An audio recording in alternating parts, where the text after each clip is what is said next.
بسم اللہ الرحمن الرحیم، السلام علیکم۔ سپریم کورٹ آف پاکستان سے آج ایک بہت اہم فیصلہ آیا جس کے یقیناً پاکستان کی سیاست پر بھی اثرات ہوں گے۔ ممکن ہے کہ بالکل مستقبل قریب میں اس فیصلے کے اثرات نظر آ جائیں۔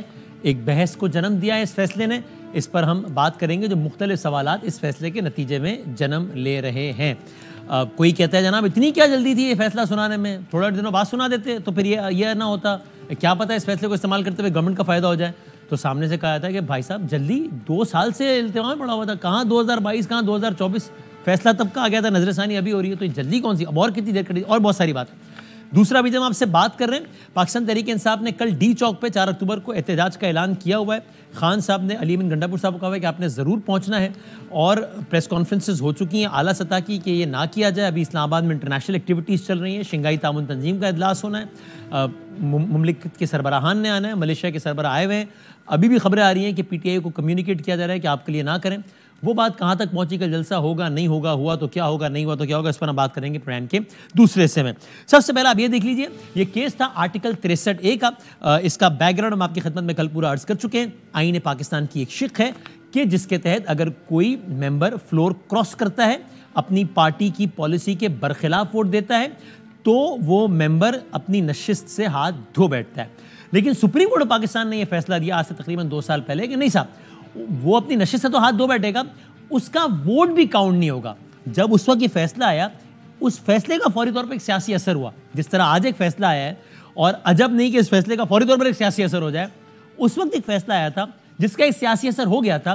حمزہ شہباز صاحب وزیر اعلیٰ پنجاب منتخب ہو گئے تھے پی ٹی آئی کے کچھ اراکین کی ہیلپ سے، اور جب یہ فیصلہ آ گیا تو پھر وہ ہیلپ واپس ہو گئی۔ جب ہیلپ واپس ہو گئی تو ایوان میں بیلنس لوز کر دیا، انہوں نے نمبر مس کر دیے، حمزہ شہباز صاحب نے، حکومت گر گئی، پھر پرویز الہی صاحب وزیر اعلیٰ بن گئے تھے۔ تو اس وقت بھی اس فیصلے کا ایک سیاسی اثر تھا، آج بھی اس فیصلے کا ایک سیاسی اثر ہو سکتا ہے۔ آج کی سماعت کا مختصر خلاصہ، اور پھر ہم متعلقہ مہمانوں سے بات کرتے ہیں اس کیس کے حوالے سے۔ ایک تو پاکستان تحریک انصاف کی اس میں نمائندگی جناب بیرسٹر علی ظفر صاحب، انہوں نے آج پھر کہا اس بینچ کی تو تشکیل ہی درست نہیں ہے، اس لیے ہم عدالتی کارروائی کا حصہ نہیں بن سکتے۔ اس کے انہوں نے اپنے دلائل وہ کیوں جو ہے وہ اس بینچ کی تشکیل سے اتفاق نہیں کرتے۔ اس پر چیف جسٹس صاحب بولے، علی ظفر صاحب آپ بلا جواز قسم کی استدعا کر رہے ہیں، آپ ایک سینئر وکیل ہیں، آپ بار کے سابق صدر ہیں۔ علی ظفر صاحب نے کہا میں بانی پی ٹی آئی کی جانب سے کچھ کہنا چاہتا ہوں۔ یہ علی ظفر صاحب کو کل ملنے کی اجازت دی گئی چیف جسٹس صاحب کے حکم پر عمران خان صاحب سے، ان کی ہدایت لے کر آج آئے تھے۔ علی ظفر صاحب نے کہا کہ میں کچھ کہنا چاہتا ہوں، بات یہ کہ حکومت کچھ ترامیم لانا چاہتی ہے۔ جب انہوں نے یہ کہا تو قاضی فیصل صاحب نے کہا آپ سیاسی گفتگو کر رہے ہیں تاکہ کل ہیڈ لائن لگے۔ علی ظفر صاحب کہتے ہیں گویا لگتا ہے ایسا ہے کہ شاید گویا طنزیہ انداز میں کہا ہوگا شاید، کہ ہیڈ لائن تو آج بھی ہے، اور آج کی ہیڈ لائن یہ ہے کہ آئینی ترمیم 25 اکتوبر سے قبل ضروری ہے۔ 25 اکتوبر کو قاضی صاحب نے ریٹائر ہونا ہے، تو گویا یہ علی ظفر صاحب نے یہ کہا، جس پہ فائز عیسیٰ صاحب نے کہا ہمیں اس بات کا نہیں معلوم۔ اس کے بعد بانی تحریک انصاف کے وکیل علی ظفر صاحب نے سماعت کا بائیکاٹ کر دیا۔ سپریم کورٹ نے علی ظفر صاحب کو عدالتی معاون مقرر کر دیا۔ آج social media per P T I کے کچھ لوگ، بلکہ بہت سے لوگ، علی ظفر صاحب پہ اس بات پہ تنقید کرتے نظر آئے کہ آپ عدالتی معاون بھی کیوں بنے، جب ہمارے لیڈر نے کہہ دیا تھا کہ بائیکاٹ ہے تو بائیکاٹ ہی کر دینا چاہیے تھا، آپ کو عدالتی معاون بھی نہیں بننا چاہیے تھا۔ بہرحال علی ظفر صاحب نے کہا سر حکومت آپ کے لیے آئینی ترامیم، آپ کے لیے جوڈیشل پیکج لا رہی ہے، اگر آپ نے یہ فیصلہ دیا جو کہ بعد میں دیا تو یہ ہارس ٹریڈنگ کی اجازت ہوگی۔ اس پر چیف جسٹس صاحب نے جواب دیا علی ظفر صاحب اب آپ حدود پار کر رہے ہیں، ہم آپ کو توہین عدالت کا نوٹس دے سکتے ہیں، یہ بہت بڑا بیان ہے، ہم آپ کو ایسی بات کی اجازت نہیں دیں گے۔ ایک اور جج صاحب جسٹس جمال مندوخیل صاحب نے کہا آپ کیسے کہہ سکتے ہیں کہ ہم ہارس ٹریڈنگ کی اجازت دے رہے ہیں۔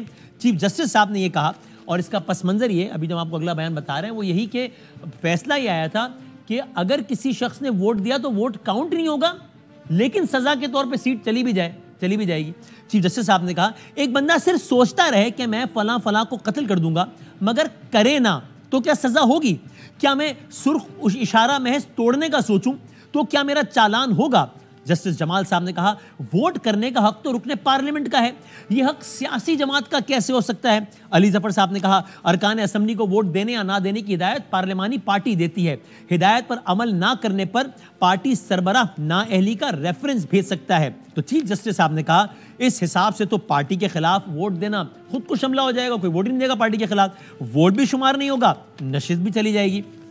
علی ظفر صاحب نے کہا اوریجنل فیصلے کا حوالہ دیتے ہوئے کہ سر اس فیصلے میں لکھا تھا کہ جو آرٹیکل 63A کا فیصلے میں لکھا تھا کہ ہارس ٹریڈنگ جو ہے یہ تو ایک کینسر ہے، اس پر فائز عیسیٰ صاحب نے کہا یہ الفاظ فیصلے میں غلط استعمال کیے گئے۔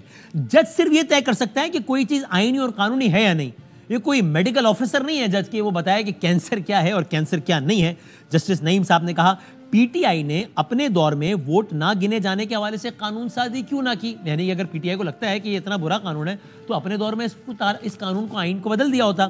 جسٹس نعیم صاحب نے کہا تحریک عدم اعتماد آنے والی تھی، اس وقت سپریم کورٹ میں ریفرنس دائر کیا گیا اور عدالت کو استعمال کرنے کی کوشش کی گئی۔ جسٹس نعیم صاحب نے یہ بھی کہا کہ جو ترمیم آپ پارلیمان کے ذریعے نہیں کر پائے وہ ججز کے ذریعے کروا دی، کیا یہ تشریح آئین کو دوبارہ لکھنا ہی نظر ثانی کے لیے کافی نہیں ہے؟